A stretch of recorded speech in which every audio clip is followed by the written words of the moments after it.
마지막 나팔 소리 나기 전에 들어야 할 이야기 마나소나의 유튜브 채널 김경호 선교사입니다. 안녕하십니까? 이 새벽에도 주님의 인자와 긍휼이 무궁하심으로 참으로 아름답습니다. 주님의 성실하심이 변함없이 항상 우리와 함께 하십니다.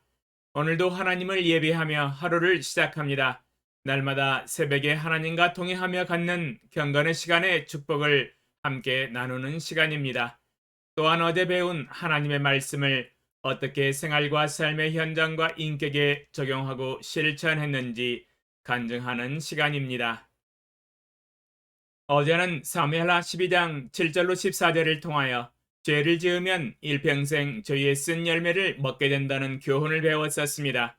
죄를 지을 때는 편하게 짓지만 죄의 심판을 받을 때는 매우 힘든 고난의 쓴 열매를 먹게 됩니다.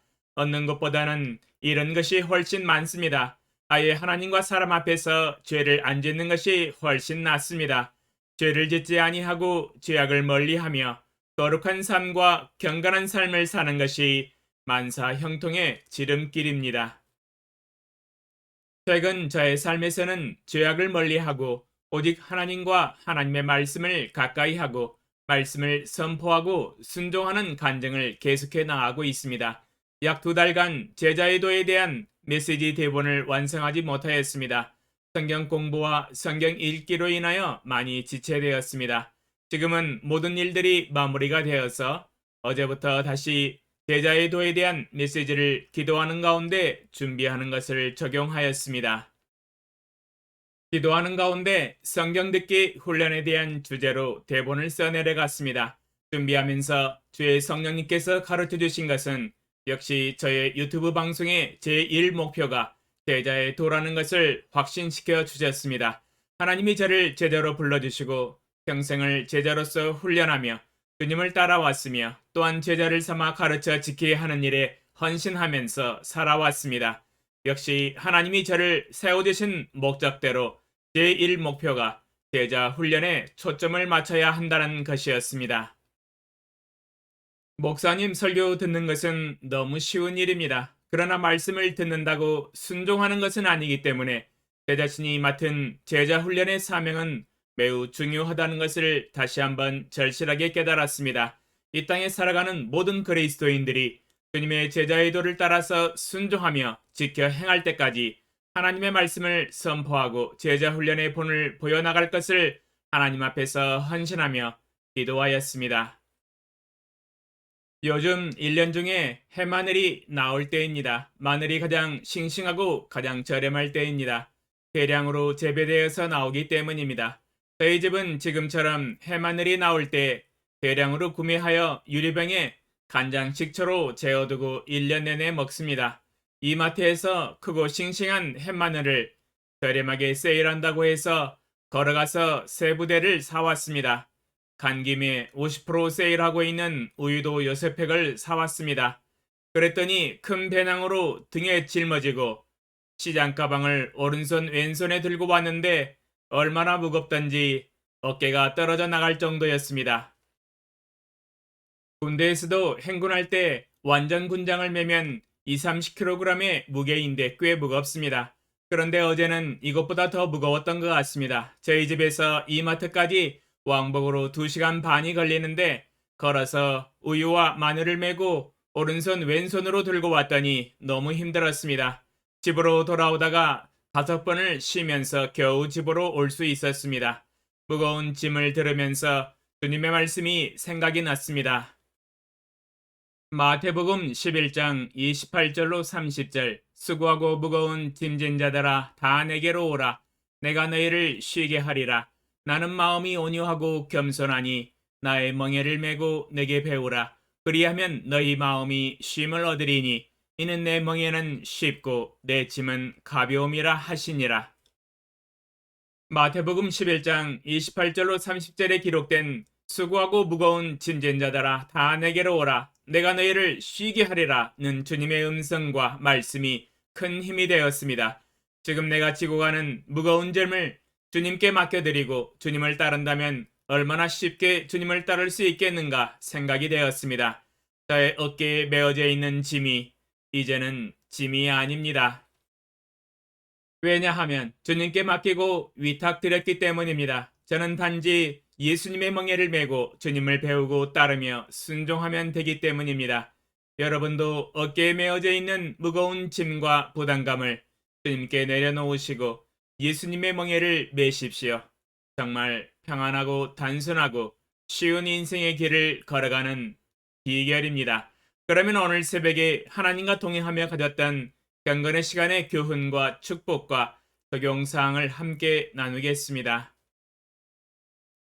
마가복음 1장 16절로 18절. 갈릴리 해변으로 지나가시다가 시몬과 그 형제 안드레가 바다에 금을 던지는 것을 보시니 그들은 어부라. 예수께서 이르시되 나를 따라오라. 내가 너희로 사람을 낚는 어부가 되게 하리라 하시니 곧 그물을 버려두고 따르니라.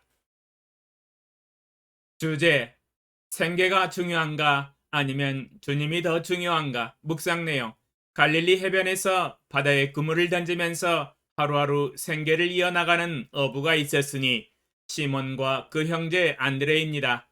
오늘 하루 그물에 걸려 나오는 물고기로 인하여 온 집안 식구들이 먹기도 하고 시장에 내다 팔아서 필요한 식량과 물품들을 사서 살아갑니다. 오늘 그물을 바다에 던지지 않고서는 입에 풀칠하기도 힘듭니다. 죽느냐 사느냐 이것이 문제로다. 배와 그물에 시몬과 안드레의 가족의 생계가 달려 있습니다. 어부는 그들의 평생 직장이었습니다. 딱히 다른 일을 안 해보았으며 어려서부터 물고기만 잡는 일을 하였으므로 잔뼈가 굵어졌습니다.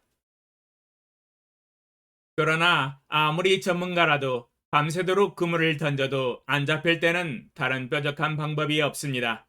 마가복음은 거두절미하고 베드로와 안드레가 어부에서 주님의 부르심을 받고 바로 주님의 말씀을 따라 제자가 되었다라는 것을 한 문장으로 요약하였으며, 그러나 누가복음은 사건의 발단부터 과정과 결말까지 자세하게 증거하고 있습니다. 누가복음 5장 1절로 11절. 무리가 몰려와서 하나님의 말씀을 들을새 예수는 게네사렛 호숫가에 서서 호숫가에 배 두 척이 있는 것을 보시니 어부들은 배에서 나와서 그물을 씻는지라. 예수께서 한 배에 오르시니 그 배는 시몬의 배라. 육지에서 조금 떼기를 청하시고 앉으사 배에서 무리를 가르치시더니 말씀을 마치시고 시몬에게 이르시되 깊은 데로 가서 그물을 내려 고기를 잡으라.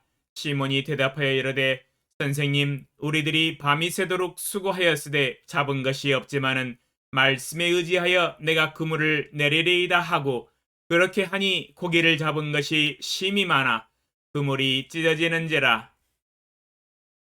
이에 다른 배에 있는 동무들에게 손짓하여 와서 도와달라 하니 그들이 와서 두 배의 채움에 잠기게 되었더라. 시몬 베드로가 이를 보고 예수의 무릎 아래에 엎드려 이르되 주여 나를 떠나소서, 나는 죄인이로소이다 하니, 이는 자기 및 자기와 함께 있는 모든 사람이 고기 잡힌 것으로 말미암아 놀라고 세베대의 아들로서 시몬의 동업자인 야고보와 요한도 놀랐음이라. 예수께서 시몬에게 이르시되 무서워하지 말라.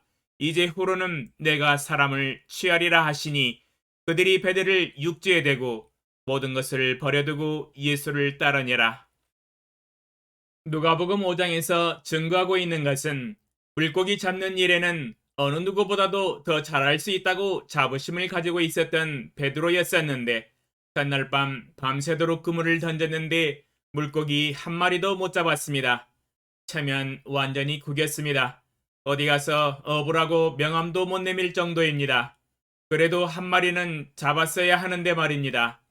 베드로가 5절에 주님께 고백합니다. 선생님, 우리들이 밤이 새도록 수고하였으되 잡은 것이 없지만은.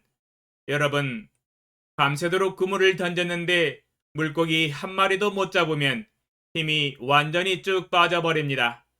그래도 한 마리라도 잡으면 힘이 나고 수십 마리 잡으면 힘이 펄펄 나겠지요. 저도 개인적으로 낚시를 매우 좋아합니다. 요즘은 너무 바빠서 낚시를 할 기회가 없습니다만 젊었을 때는 낚시를 가끔씩 했었습니다. 낚시를 아버지와 함께 저수지에 가서 낚시 기술을 배웠었습니다.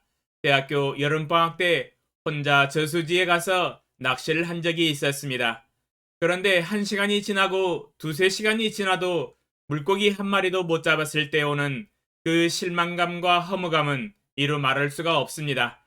이 낚시는 물고기가 잡힐 때 손맛도 있고 끌어당기는 맛도 있고 손에 물고기를 쥘 때 기쁨이 있습니다. 매우 재미있습니다. 그런데 그 반대로 한 마리도 못 잡았을 때에는 이 무료함과 허무함이 허공을 칩니다. 정말 재미없습니다.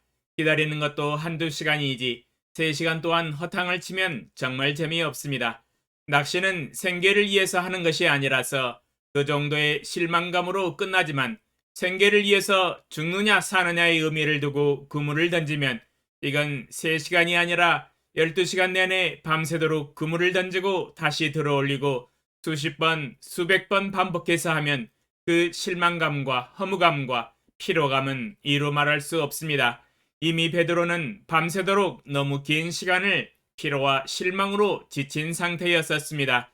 베드로는 재미가 아니라 물고기를 생계를 위해서 잡는 것인데 잡히는 것이 없으면 인생을 살아갈 맛이 안 나는 것이지요. 이런 차에 예수님이 호숫가에 나타나셨습니다. 군중들이 하도 많아서 밀침을 면하기 위하여 시몬 베드로 배에 올라타셔서 육지에서 조금 떨어져서 설교를 하셨습니다. 지친 상태에서 듣는 예수님의 말씀은 매우 감동적이었을 것입니다. 설교를 마치시고 예수님이 베드로에게 깊은 데로 가서 그물을 내려 고기를 잡으라 말씀하셨습니다. 예수님의 말씀을 들은 베드로에게 새로운 희망이 생겼습니다. 예수님의 말씀은 서기관과 바리새인들이 전하는 말씀과 전혀 다른 권위가 있었고 지혜와 지식이 넘치는 생명의 말씀이셨기 때문에 마음에 소망과 믿음과 힘과 용기가 솟아났을 것입니다. 베드로가 대답합니다.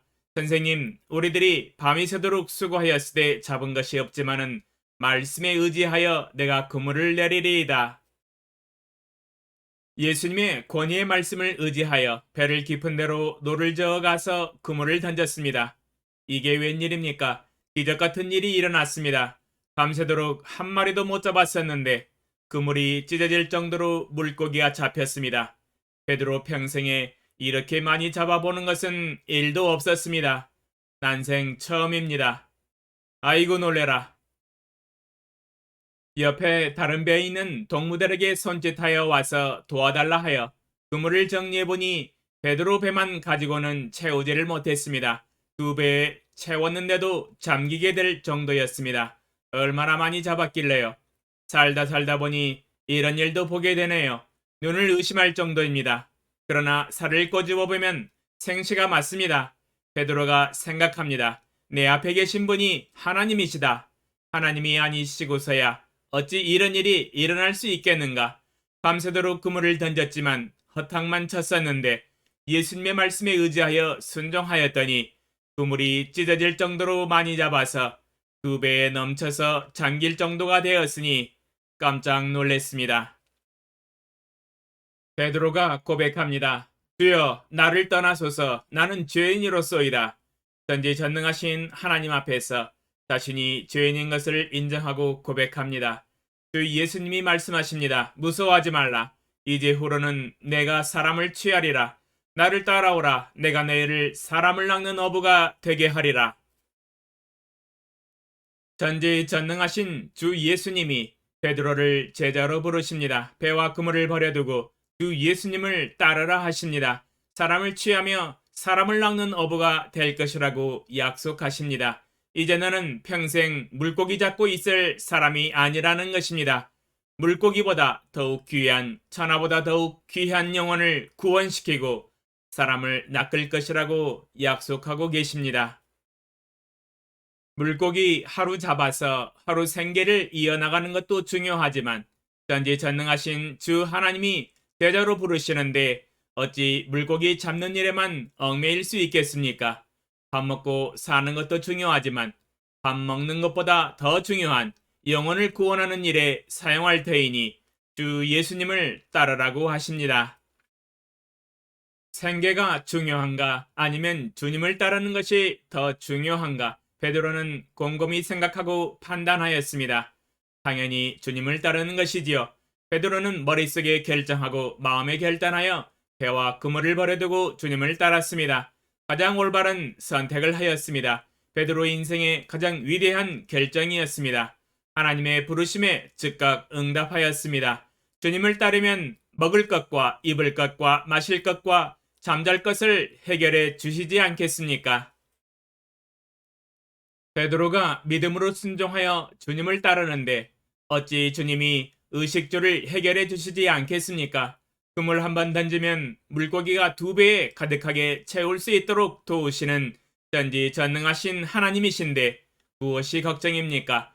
사도행전에 베드로가 주님 승천하신 후에 전도하고 제자 삼고 교회를 세울 때 굶어서 순교했다는 기록이 없는 것을 보면 확실합니다.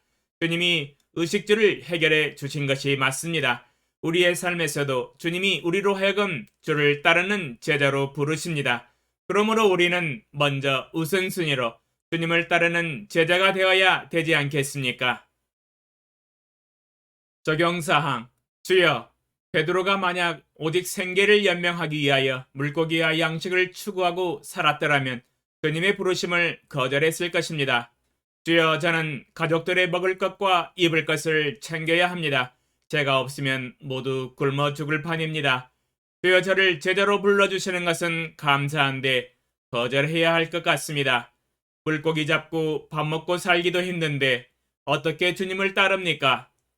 그러나 베드로는 이렇게 변명하지 않았습니다.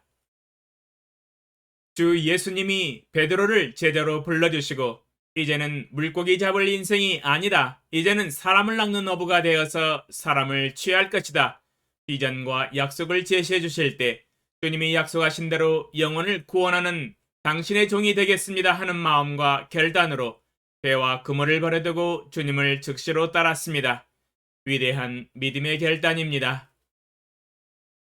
주님의 부르심과 사명이 우리의 먹을 것과 입을 것보다 더욱 중요한 일입니다. 영혼을 구원하는 일이 물고기 잡고 생계를 연명하는 것보다 더욱 중요한 일입니다. 저의 삶에서도 주님을 따르고 섬기고 사람을 낳고 영혼을 구원하는 일에 가장 우선순위에 두고 순종하게 하소서. 주여, 저에게 더욱 큰 믿음을 더하여 주시옵소서. 예수님의 이름으로 기도합니다. 아멘. 2022년 5월 14일 토요일 새벽 5시